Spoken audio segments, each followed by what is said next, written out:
학교 다닐 적에 반장이 칠판에 떠든 사람 이름을 적잖아요. 이게 되게 사소해 보여도 엄청난 권력이었어요. 이걸 적을 수 있는 건 당연히 그 반의 반장뿐이지만 솔직히 그 당시 반장이 뭘 알겠어요? 반장이라고 해봐야 반에서 인기가 좀 많거나 성적이 좋거나 선생님이 뽑은 경우잖아요. 그런 반장이 야자 시간 때 칠판에 친구 이름 한 번만 적으면 나중에 선생님이 들어와서 수업 시간에 대놓고 도망쳤다 잡혀온 애들 대하듯 몽둥이를 드셨어요. 선생님 한 분이 맨 위층에 3학년 1반에서부터 차례대로 돌면서 내려오셨는데요. 그러다 보니 선생님의 몽둥이는 언제나 최대치의 아픔을 유지했었어요. 학교에서 제일 중요한 사람들이 3학년이다 보니 긴장을 풀지 않으시는 거였어요. 게다가 뒤로 갈수록 살살 때린다는 게 알려지면 선생님도 좋을 게 없단 말이에요. 그 선생님한테는 뒤에 맞을수록 덜 아프니까 최대한 도망가자. 가 학생들 행동 지침이 되잖아요. 그래도 반 전체를 혼내는 게 아니라 각 반에 이름 적힌 사람들만 혼내는 거니까 전교생을 대상으로 체벌을 해도 선생님이 버티셨던 것 같아요. 당시에야 체벌이라면 치가 떨렸지만 지나고 생각해보면 선생님들도 사명감이 있으셨던 것 같아요. 그렇다고 그 사명감에 공감이 되는 건 아니지만요. 하여간 전교생 대상이라고 덜 아프거나 한 상황은 없었어요. 기껏해야 한 반에서 3, 4명 정도만 맞고 지나가는 거였으니까요. 그러다 보니 체벌이 엄청 스피디하게 지나갔었어요. 선생님이 교실에 들어오셔서 말없이 칠판에 떠든 사람 부분을 탕탕 치시면 거기에 이름 적힌 애들이 알아서 앞으로 불려나갔어요. 그러면 나오는 족족 몇 대씩 맞고 옆으로 비켜섰어요. 수업이 아니어서 그런지 자기 자리로 빨리 들어가지 않아도 상관없기는 했어요. 자기 맞을 대수만 다 채우면 선생님도 별말을 하지 않으셨는데요. 이왕 이름 적힌 것 빨리 혼날 것 혼나고 들어오는 게 최선의 방법이었는데요. 이럴 때조차도 꼭 삐딱선을 타는 애들이 있었어요. 학교 1, 2년 다닌 것도 아니면서 말이죠. 솔직히 걔네들 심정이 이해가 가지 않는 건 아니었어요. 그렇게 칠판에 이름 적힌 것 억울해하는 애들은 주로 반장이랑은 안 친한 경우가 많았거든요. 분명 자기네가 생각하기에 그 정도는 떠든 축에도 속하지 않았겠죠. 거기다 자기네보다 더 심하게 떠들고도 이름이 적히지 않은 애들이 있다면 더 하겠죠. 이런 애들은 교실 앞으로 나갈 때부터 표정에 그런 게 다 티가 났어요. 그래도 선생님은 한 번 정도는 기회를 주시곤 했어요. 이후에 어쨌건 넌 이름이 적혔으니까 일단 칠판 짚고 맞을 건 맞고 보자는 의미였어요. 당연히 그 정도에서 끝날 것 같으면 처음부터 얼굴 표정이 그렇게 변하지도 않았을 거예요. 그러다 기어이 입까지 열어서 억울하다고 호소를 해요. 그럼 선생님은 일단 옆에 엎드려 뻗쳐 있으라고 하세요. 그리고 순순히 벌을 받는 애들부터 혼을 내세요. 그리고 엎드려 뻗쳐 있던 애한테 가서 물어보셨어요. 조용히 공부해야 할 자율학습 시간에 이름까지 적혀놓고 뭐가 그리 억울하냐고요. 솔직히 걔 말고 다른 애들이 얼마나 더 떠들었건 간에 어쨌건 걔도 공부 안 하고 엉뚱한 짓 하다가 반장한테 걸려서 이름이 적힌 거잖아요. 아무리 생각해도 걔가 찍소리도 안 하고 공부만 했던 건 아니란 말이죠. 그리고 걔가 억울함을 호소해봐야 달리 방법도 없었어요. 걔가 억울한 건 자기보다 더 떠든 애를 분명히 봤지만 걔네 이름은 안 적혔다는 거니까요. 말해봐야 친구들 고자질하는 꼴밖에 안 되는 거잖아요. 걔네가 추가로 끌려나와 체벌을 받아봐야 다 같이 혼나는 것밖에는 없단 말이에요. 근데 선생님은 걔 사정을 들을 적에도 일으켜 세워주지 않으셨어요. 엎드려 뻗쳐보면 알겠지만 이게 누군가와 대화하기 좋은 자세는 아니잖아요. 자세만 취하고 있어도 숨이 턱턱 막히는데 거기에다가 몽둥이 든 선생님 앞에서 변명까지 해야 하는 거잖아요. 이미 제정신을 차릴 상황이 아닌 거였어요. 그랬으니 생각을 거치지 않은 말들이 그냥 튀어나오는 경우가 많았어요. 조금이라도 생각이란 게 남아있다면 그 상황에서는 그냥 죄송하다는 말만 해야 했어요. 그렇게 선생님이 일어나면 다른 애들보다 몇 대 더 맞겠지만 그게 제일 덜 혼나는 방법인데요. 걔 입에서 다른 애들은 더 심하게 떠들고도 반장의 이름을 안 적었단 말이 나오면 끝이에요. 걔가 누군가의 이름을 불지 않아도 그랬어요. 그럼 선생님은 반장을 불러서 확인을 하시겠죠. 얘가 말한 더 떠들었다는 애들 누구냐고요. 설마 얘가 선생님한테 감히 거짓말을 한 거냐면서요. 대부분 반장 짓을 며칠 정도 하고 나면 어떻게 하는 게 제일 덜 혼나는 방법인지 아는 것 같았어요. 반장은 대번에 떠들었던 몇 명의 이름을 추가로 불었어요. 물론 그 와중에 안 떠들었더라도 반장 마음에 안 드는 애들 이름이 추가로 나오기도 해요.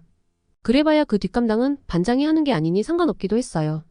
그렇게 추가로 애들이 우르르 몰려나와 선생님께 두들겨 맞는 소리가 들려오고 나서야 걔도 서서히 뭔가 대단히 잘못되었다는 생각이 들기는 할 거예요. 그래봐야 이미 늦었지만요. 추가로 불려나온 애들의 메타작이 끝나고 나면 이제는 반장 차례였어요. 반을 대표한다는 반장이 친구들 눈치나 보면서 선생님께 거짓말을 한다는 잘못이 남았잖아요. 이때 반장은 그 누구보다 심하게 혼이 났어요. 다른 애들 2배 이상으로 혼나는 건 기본이고 한 대 한 대가 남달랐어요. 그래도 반장쯤 되면 평소 다른 애들보다 덜 혼나는 측면이 있으니까 버티는 것 같았어요. 그리고 나서야 친구들 고자질한 꼴이 된 내 차례였어요. 친구도 팔아먹고 선생님도 속여먹고 내가 제일 나쁘다면서요. 뭔가 말이 안 되는 이유 같았지만 당시 분위기로 뭔가 말을 하기가 무서운 분위기였어요. 입 한 번 잘못 열었다가 멀쩡히 앉아있던 친구들을 매타작한 거잖아요. 여기서 추가로 입을 열면 그건 이미 제정신이 아닌 거죠. 물론 저는 제정신이 아닌 애도 간간히 봤었어요. 다른 반이나 다른 학년 경우를 들은 것까지 합하면 사례는 꽤나 많았는데요. 그 정도로 발작을 하지 않아도 두세 대 맞고 넘어갈 수 있는 상황을 최소 10대로 벌려놓았다는 사실이 변하지는 않았어요. 그러면 다른 애들한테 미안해서라도 어떻게든 버티게 마련인데요. 선생님도 그런 게 사정을 알아서인지 다른 애들보다 더 험하게 다루기는 하셨어요.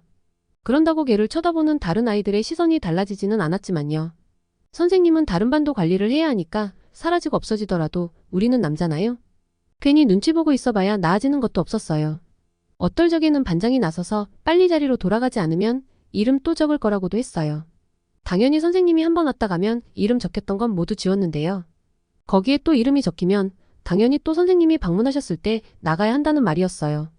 지은 죄가 있어서 한동안 왕따를 당하더라도 할 말은 없는 상황이기는 했어요. 그런 일을 한 번 당하거나 보게 되면 반장이 칠판에 누구 이름을 적든 신경을 안 쓰게 돼요. 거기에 더해서 감히 반장이 칠판에 이름 적는 것에 대한 불만을 가지거나 반장에게 항의하거나 하는 일도 없어지게 마련이었어요. 그런데 꼭 찍어 먹어봐야 된장인 줄 아는 애들이 있잖아요. 칠판에 적힌 자기 이름을 쓱 지우고 들어오는 애들이 있어요. 그러면 반장이 나가서 다시 이름을 적고 자리로 돌아와요. 그렇게 왔다 갔다 하면서 멍청한 짓을 반복하다 보면 반장이 먼저 포기를 하는데요. 그러면 나중에 선생님이 교실을 방문하셨을 때 반장이 일러 바쳐요. 얼핏 생각하기에 이러면 반장이 왕따 되거나 할 것 같잖아요. 어차피 공부 좀 한다는 애들은 칠판에 이름이 적히질 않았고 반장도 공부 잘하는 축에 속하는 경우가 대부분이어서 그렇게 되지는 않았어요. 게다가 사정을 들은 선생님이 그냥 넘어가지 않으셨어요. 감히 이것들이 미쳐 돌아간다면서 단체 기합을 주셨어요. 차라리 책상 위에 올라가 무릎을 꿇거나 하는 정도의 기합을 받는 거면 다행이죠. 책상 뒤로 밀어붙이고 한 명씩 앞으로 나오라고 하세요. 이때 제일 먼저 나가는 건 반장이었어요. 반장 일을 하는데도 방해하는 친구들이 있다는 건 반장이 일을 제대로 못한 책임도 있다고 하시는 거예요. 그래도 반장은 피해자에 해당하니 그냥 때렸다 정도로 넘어가는 경우가 많았어요. 안 아프다는 게 아니라 뒤에 맞을 다른 애들에 비하면 그랬다는 거예요. 그리고 그 뒤로 끌려 나오는 애들은 거의 중간고사 마치고 받는 메타작 분위기였어요. 한 대만에 아프다고 바닥을 뒹구는 건 예사였고 그래봐야 사정 봐주는 것도 없으셨어요. 그때는 한 반에 정원도 많았는데 선생님은 단 한 명도 빼놓지 않으시고 매질을 마무리 지으셨어요. 선생님이 그렇게 반을 뒤집고 나가면 한동안은 교실에서 곡소리가 울렸어요. 우리 반은 반 전체가 울먹이는 분위기인데 다른 반에서는 한두 명만 혼나는 소리가 들리면 자연히 시선이 반장이랑 기싸움했던 애한테로 돌아갔어요. 걔가 주범이니 제일 아프게 혼이 났겠지만 애들 상태만 보면 딱히 구분이 안 되었어요. 따지고 보면 반장도 똑같은 애가 되겠지만 그때는 누구도 반장을 탓하지 않았어요. 선생님이 몽둥이를 휘두르는 내내 반장의 자존심 올려주는 말들을 하셨거든요. 죽도록 맞으면서 그런 말들을 듣다 보면 나중엔 반장을 거의 선생님 급으로 보게 돼요. 같은 나이의 친구이긴 하지만 뭔가 본격적으로 임원의 느낌이 난다고 해야 할까요? 원래 반장이랑 친했던 애들 빼고는 왠지 좀 어려워지는 느낌도 좀 있었고요. 그래도 며칠만 지나면 그런 사실을 잊고 반장이랑 기싸움하는 애들이 있기는 했었어요. 괜히 애들이 반장이랑 대립각 세우는 애들을 말리는 게 아니었다니까요. 반장이랑 다퉈봐야 우리한테 좋을 게 하나도 없었어요. 반장한테 밉보이면 그냥 반장의 뇌리에서 잊혀지도록 입을 닫고 있는 게 제일이었어요. 그래도 선생님 추천으로 반장이 되었던 애들은 성적에 매몰된 측면이 많아서인지 그걸 정말로 권력 삼아 애들 위에 군림한다거나 하려는 애들은 없었어요. 물론 다른 반이나 다른 학교에서는 그런 애들이 꽤나 많다는 걸 듣기는 했었어요. 여상 같은 곳에서 그런 케이스가 많았다나 봐요.